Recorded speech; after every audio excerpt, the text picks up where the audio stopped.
Okay, I am feeling a little bit stuffy today, so I'm sorry if I sound really weird and if I can't do the voices. But we're gonna get through it together, and I promise I'll try my best to differentiate between which character is talking at all times in case I can't do the voices. Okay, Chapter 6 Ellery, Monday, September 9th. It's like children of the corn around here, Ezra mutters, scanning the hallway. He's not wrong. We've been here only 15 minutes, but there are already more blonde-haired, blue-eyed people than I've ever seen gathered in one place.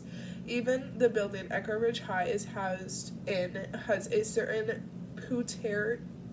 Puritan charm. It's old with wide pine floors, high arched windows, and dramatic sloped ceilings. We're heading from the guidance counselor's office to our new homeroom, and we might as well be leading a parade for all the stairs we're getting. At least I'm in my airplane wardrobe, washed last night in preparation for the first day of school instead of a Dalton special. We pass a bulletin board covered with colorful flyers, and Ezra pauses. It's not too late to join the 4-H club, he tells me. What's that? He appears closer. Agriculture, I think. There seems to be cows involved. No, thanks. He sighs, running his eyes over the rest of the board. Something tells me they don't have a particularly active LGBTQ straight alliance here. I wonder if there's even another out kid. Normally I'd say there must be, but Echo Ridge is pretty small. There are less than 100 kids in our grade and only a few hundred total in the school. We turn from the board as a cute Asian girl in a Strokes t-shirt and stack-heeled Doc Martens passes by, her hair buzzed short to one side and streaked red on the other. Hey Mia, you forgot to cut the other half, a boy calls out, making the two football-jacketed boys on the other side of him snicker. The girl lifts her middle finger and shoves it into their faces without breaking stride. Ezra gazes at her with rapt attention. Hello, new friend. The crowd in front of us parts suddenly as 3 girls stride down the hallway in almost perfect lockstep, one blonde, one brunette, and one redhead. They're so obviously somebodies at Echo Ridge High that it takes me a second to realize that one of them is Brooke Bennett from the Fright Farm shooting range. She stops short when she sees us and offers a tentative smile. Oh, hi. Did Murph ever call you? Yeah, he did, I say. We have interviews this weekend. Thanks a lot. The blonde girl steps forward with the air of someone who's used to taking charge.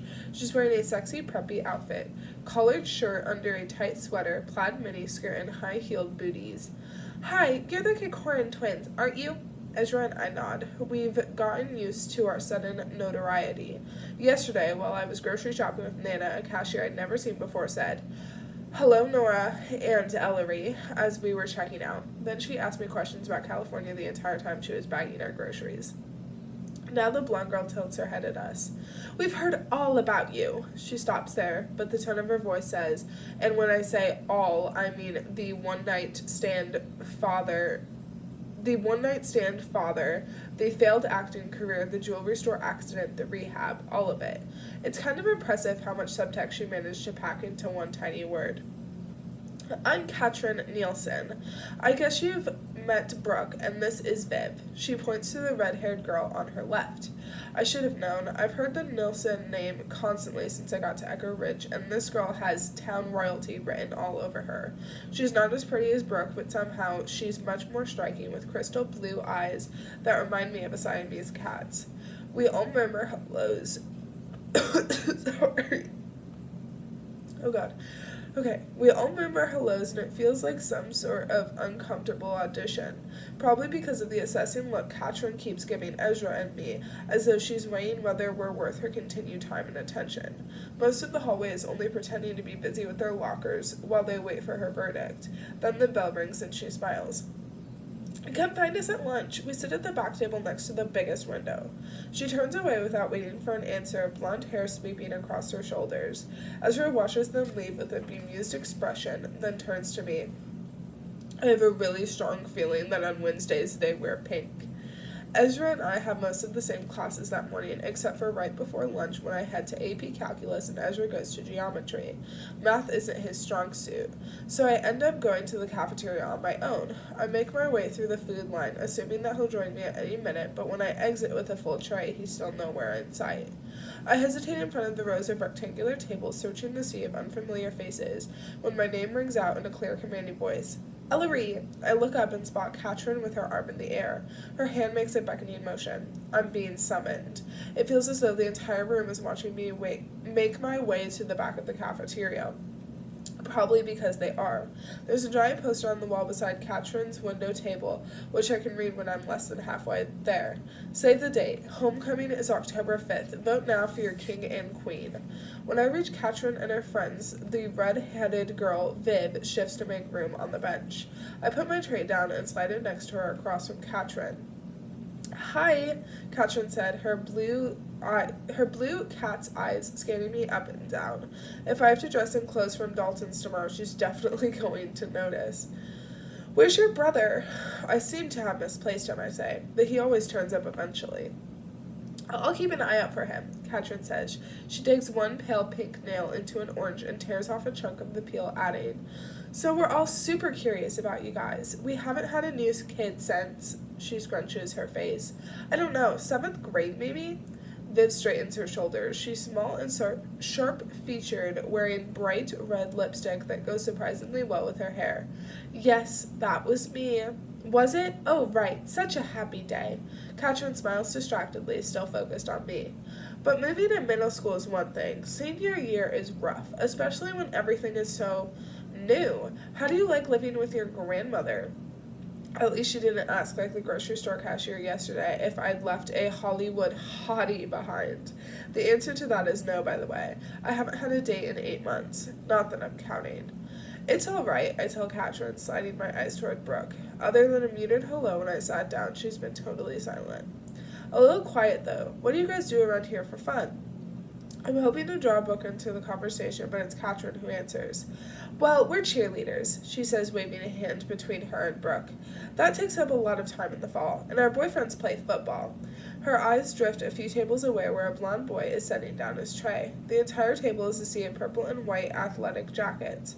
The boy catches her eye and winks, and Katrin blows a kiss. That's my boyfriend, Theo. He and Brooke's boyfriend, Kyle, are co-captains of the team. Of course they are. She doesn't mention a boyfriend for Viv. I feel a small surge of solidarity. Single girls unite. But when I flash a smile at Viv, she meets it with a cool stare. I get the feeling suddenly that I've stumbled onto territory she'd rather not share. That sounds fun, I say limply. I've never been part of the football and cheerleading crowd, although I appreciate the athleticism of both. Viv narrows her eyes. Echo Wood might not be Hollywood, but it's not boring. I don't bother correcting Viv that La Puente is 25 miles outside Hollywood. Everyone in Echo Ridge just assumes we lived in the middle of a movie set, and nothing I say will convince them otherwise. Besides, that's not our main issue right now. I didn't say it was, I protest.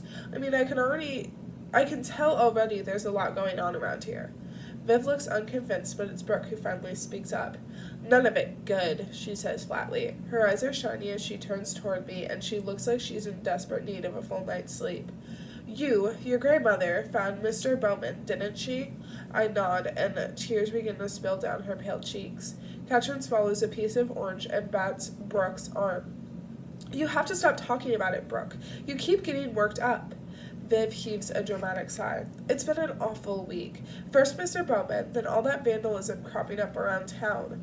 Her tone is concerned, but her eyes are almost eager as she adds, It's going to be our first feature of the year for the school paper. A summary of what's been going on all week, juxtaposed with this year's seniors talking about where they were 5 years ago. It's the kind of story that might even get picked up by the local news. She looks at me with slightly more warmth.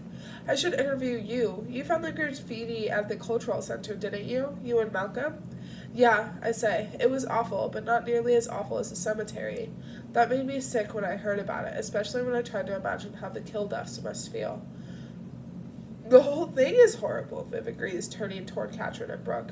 I hope nothing bad happens when you guys are announced next Thursday. Announced, I say. They're going to announce the homecoming court at assembly next Thursday morning, Viv explains, gesturing toward the homecoming poster over Brooke's shoulder. Everyone's voting between now and then. Did you download the Echo Ridge High app? Homecoming votes are on the main menu. I shake my head. No, not yet. Viv makes tisking noise. Better hurry, voting closes next Wednesday, although most of the court is already a done deal. Katrin and Brooke are total shoo-ins. You might get nominated too, Viv, Katrin says graciously. Even though I just met her, I can tell she doesn't actually believe there's a chance in hell of that happening. Viv shudders delicately. No, thank you. I don't want to be on the radar of some murderous creep who's decided to strike again. Do you really think that's what this is about? I ask, curious. Viv nods and leans forward eagerly.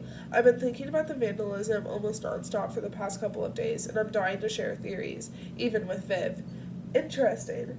Maybe, it's definitely what the person who's doing it wants us to think, and that's disturbing on its own. But I keep wondering, even if you were brazen enough to get away with murder and then brag about doing it again 5 years later, the MOs are completely different. Katrin's face is a total blank. M.O., she asks. Modus operandi, I say, warming to the topic. It's one where I'm perfectly confident. You know, the method somebody uses to commit a crime? Lacey was strangled. That's a very personal and violent way to kill someone, and not likely to be premeditated. And these threats are public and they require planning. Plus, they're much less, direct. To me, it feels more like a copycat, which isn't to say that person isn't dangerous, but maybe they're dangerous in a different way. There's a moment of silence at the table until Katrin says, Huh? And bites into an orange slice. She chews carefully, her eyes fixed on a spot somewhere over my shoulder. There it is, I think. She just mentally dismissed me from the popular crowd. That didn't take long. If Ezra has told me once, he's told me 100 times. Nobody wants to hear your murder theories, Ellery. Too bad he bailed on me for lunch. And then a new expression crosses Katrin's face, one that's sort of irritated and indulgent at the same time. You're going to get kicked out of school one day for wearing that shirt, she calls to someone. I turn to see Malcolm Kelly in a faded gray t-shirt with KCUF written across the front in block letters. Hasn't happened yet, he replies. In the bright fluorescent lights of the Echo Ridge High cafeteria, I get a much better look at him than I did at the Cultural Center. He's wearing a backward baseball cap over unruly brown hair, framing an angular face and wide-set eyes. They meet mine and flicker with recognition. He waves, and the moment jars his tray enough that he drops the whole thing. It's totally awkward and also weirdly kind of cute. I'm sorry, Viv says as Malcolm turns away in the least apologetic tone I've ever heard. But I find it super sketch. The first person to see both threats is Declan Kelly's weirdo brother. She shakes her head emphatically. Something's off there. Oh, Viv, Katrin sighs, like they've had some variation on this conversation at least a dozen times before. Malcolm's alright, kind of nerdy, but alright. I don't think he's a nerd. Brooke's been quiet for so long that her sudden pronouncement startles everyone. Maybe he used to be, but he's gotten cute lately. Not as much as Declan, but still. Then she drops her head again and starts playing listlessly with her spoon, as if contributing to the conversation sapped whatever small reserves of energy she had. Katrin gives her a speculative look. Didn't realize you'd noticed, Brooke. My head swivels looking for Malcolm, and I spot him sitting with that girl Mia from the hallway and my brother. I'm not surprised. Ezra has a knack for inserting himself into whatever social group he's decided to join. At least I'll have another lunch option when I don't get invited back to Katrin's table. Viv snorts. Cute my ass, she says flatly. Declan should be in jail. You think he killed Lacey Kilduff? I ask, and she nods. Katrin cocks her head confused. But weren't you just saying that whoever killed Lacey is leaving the threats around town? She asks. Declan lives in another state. Viv leans an elbow on the table, staring at her friend wide-eyed. You live with the Kellys and you seriously don't know? Katrin frowns. No, what? Viv waits a few beats for maximum impact then smirks. Declan Kelly is back in town.